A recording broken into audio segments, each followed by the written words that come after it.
না আল্লাহর দাস ছিল, ঈসা আল্লাহর বেটা ছিল না আল্লাহর নগণ্য দাস ছিল, তার মা মরিয়ম আল্লাহ তাআলার নগণ্য দাসী ছিল। তো বলতে আমরা তো এই ধর্মগুলো পালন করি আল্লাহকে পাওয়ার জন্য। আমার বড় কষ্ট লাগে, কাব ইবনুল আশরাফ অভিশপ্ত ইহুদি মৌলবী আলেম ধ্বংস হয়ে গেছে ১৫০০ বছর আগে, কিন্তু কাব ইবনুল আশরাফের কথাগুলো বলার মতো তথাকথিত কিছু ভণ্ড পীর সুফিবাদী বাংলাদেশে আছে।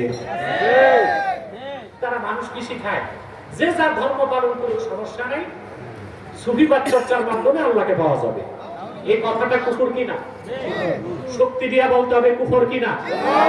আল্লাহর হাবিবের তরিকার বাইরে আল্লাহকে পাওয়া যাবে এই সিদ্ধান্ত কার? যদি কেউ বলে যে যার ধর্ম পালন করুক, সবাই তো আল্লাহকেই চায়, এই কথাগুলো প্রচার করে গেছে লালন।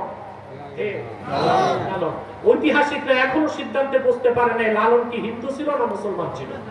এটা একটা বিতর্কিত বিষয়।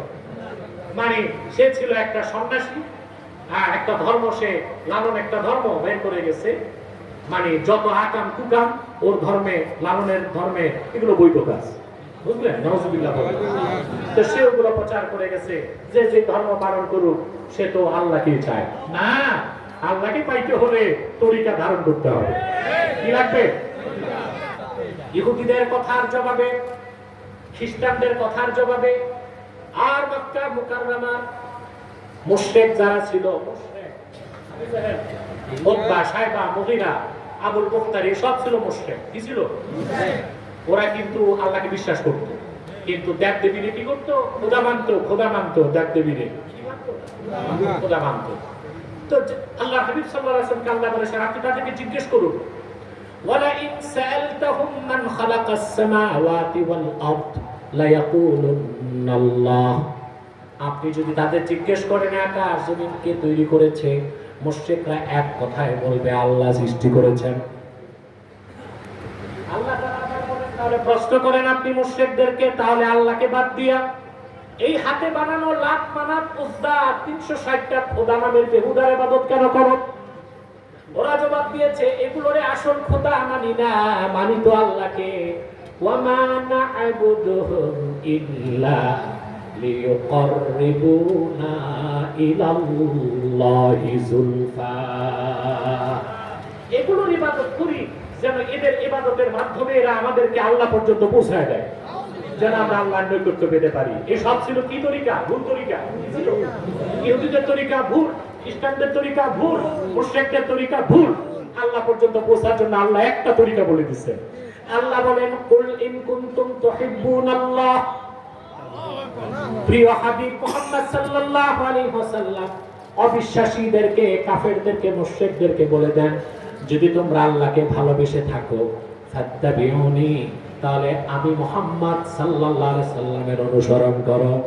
তার মানে রাসূলুল্লাহর অনুসরণের বাইরে কোনো ধর্মচর্চা, কর্মচর্চা, মতবাদ, দর্শন, সুফিবাদ এগুলো মানার মাধ্যমে নাজাতের কোনো ব্যবস্থা নাই, আল্লাহ পর্যন্ত পৌঁছা যাবে না। যাবে? এরপর আল্লাহ বলেছেন যদি আপনার অনুসরণ করে আপনি এটাও বলে দেন ইউহিব্বুকুমুল্লাহ, আল্লাহ তোমাদেরকে ভালোবাসবেন, ওয়া ইয়াগফির লাকুম যুনুবাকুম, তোমাদের জীবনের সমস্ত গুনাহ আল্লাহ মাফ করে দিবেন। আল্লাহু গফুরুর রহিম, আল্লাহ হচ্ছেন ক্ষমাশীল এবং দয়ালু। বলেন সুবহানাল্লাহ। আমি দীর্ঘ সময় আপনাদেরকে যে সবক দিলাম তা মনে থাকবে ইনশাআল্লাহ? জোরে বলেন ইনশাআল্লাহ। আমরা সারা দেশ থেকে লোক আসে বার্ষিক মাহফিলে মৌলিক বিষয়ে তালিম দিয়ে থাকি, বুঝলেন? কিন্তু অন্য বিশ্বাসের দরবারে দেখবেন 2 ঘন্টা শুধু জিকিরের তালিম চলে, কিন্তু মুরিদদের আকীদা ঠিক আছে কিনা, ঈমান ঠিক আছে কিনা এগুলো দেখা হয় না। এটাই হচ্ছে অন্যান্য পীর সাহেবদের আস্তানা থেকে আব্বাসী মঞ্জিল জোনপুর দরবার শরীফের আলাদা বৈশিষ্ট্য। আল্লাহ কবুল করুন, বলুন আল্লাহুম্মা আমিন। অনেক দেশ বরেণ্য আলেম আছেন, তারা ধারাবাহিকভাবে বসবেন। শেষ সাথে আমরা মুনাজাতের মাধ্যমে বিদায় নিব। আপনারা উঠাউঠি করবেন না, কষ্ট লাগলে একটু দাঁড়াবেন, আবার বসে যাবেন। অনেক ভালো ভালো আলোচক আলহামদুলিল্লাহ এখানে উপস্থিত আছে। আমি এবার মাদ্রাসার কালেকশন প্রতি বছর হয় না, আমি এবার নিষেধ করে দিয়েছি, দরকার নাই, কারণ এতে আপনারা ওয়াজ শুনতে একটু কষ্ট হয়ে যাবে। আল্লাহ তাআলা ব্যবস্থা করবেন মাদ্রাসা কখনো ঠেকবে না, ইনশাল্লাহ এটা চলবে ইনশাল্লাহ। আল্লাহ কবুল করুক, মঞ্জুর করুক। যারা ব্যক্তিগতভাবে দিতে চান দরবার শরীফে এসে নাম লিখাতে পারবেন, দেবার সুযোগ আছে। ওয়াখের দাওয়ানা আলহামদুলিল্লাহ রাব্বিল আলামিন। আপাতত বিদায় নিলাম। আসসালাম।